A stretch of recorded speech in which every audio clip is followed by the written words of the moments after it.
Good morning, everyone. I'm Kelsey Marier. Thanks so much for being here for another edition of Morning Pulse. It is Tuesday, December 16th, and I am bringing you top headlines for Southeast Minnesota and Northern Iowa today. Today I have 4 headlines to bring you so that you know what's going on in the communities around you, and then I'll touch a little bit on the weather, and then I'll let you go about the rest of your day. We are going to start with a story that is affecting Minnesota and the governor of our state here. So it's something that's happening today, and we want to put it on your radar. So what we know right now is that in an effort to reduce gun violence in Minnesota, Governor Tim Walz is planning to sign 2 executive orders today. So those orders, what we have learned about them, will establish a statewide safety council, provide more data on what gun violence costs our state, and will improve education on safe gun storage. He's going to be joined by some other legislative leaders, some different state departments, and advocates. So again, signing 2 executive orders today in an effort to reduce gun violence in the state of Minnesota. That is set to start at 11:30 this morning. You can look for full details about what kind of comes out of this signing of these executive orders today on our noon news. Obviously that airs at noon, or on our website, kttc.com. All right, next up we are going to Fillmore County, where a Canton man has appeared in court to discuss some pre-trial matters. On your screen here is 29-year-old Ethan Olson. He is charged with 32 felony counts for allegedly possessing child sex abuse materials. Court records are showing that he is a repeat offender. He's got 2 prior convictions for the same type of crime. He was arrested, you may remember, back in March. We did cover that. That was following a lengthy investigation by the Minnesota Bureau of Criminal Apprehension. He does remain now in the Fillmore County Jail. Right now, the only thing that we're waiting to hear or learn more about to kind of advance the story is that we're waiting to find out when his next court date will be and his next hearing or anything like that. So no word on that. However, he did just appear in court this week. All right, our third story is taking us into Northern Iowa, where we have an update there. The planned implosion of the Black Hawk Bridge, it's over the Mississippi River right in Lansing, Iowa.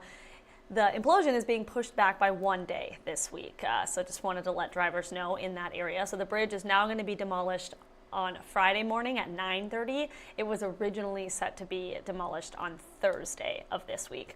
Also, crews say Saturday is going to serve as a backup day if needed, if there's any weather implications that could affect that implosion. The bridge has been closed, you may remember, since October. We also reported on that. A new one is expected to open in 2027. There were some structural issues with this bridge.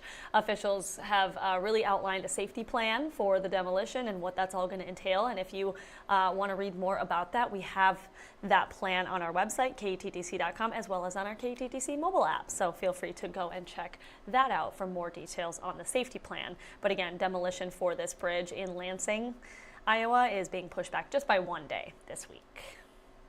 And finally, a little bit of an update from a fun, festive downtown Rochester event. It happened about a week ago, the 2nd annual Downtown Dazzle Parade, which you're seeing video here on your screen. It was a whole lot of fun.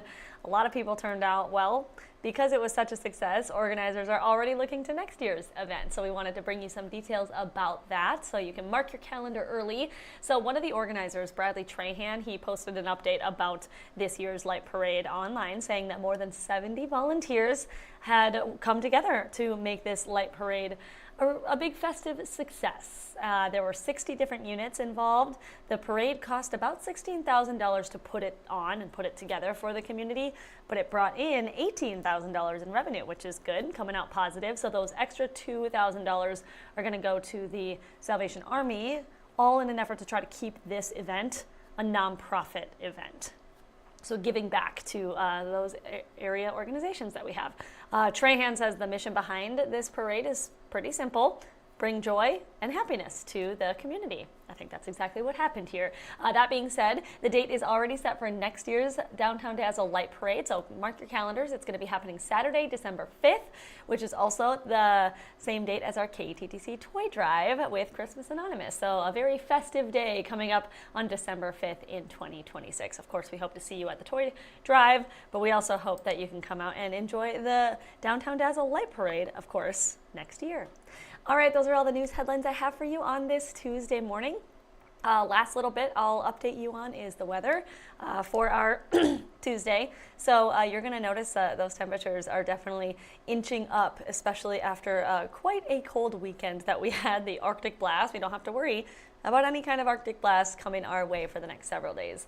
We're kind of seeing more almost like spring-like temperatures, early March potentially is what meteorologist Ted Schmidt was kind of saying.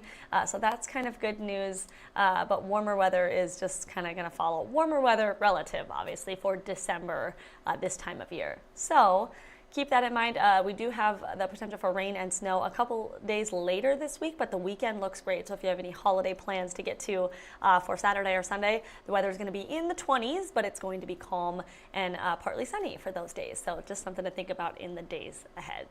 All right, that is all that I have for Morning Pulse today for you. I hope that you have a wonderful day, and I hope to see you right back here tomorrow for your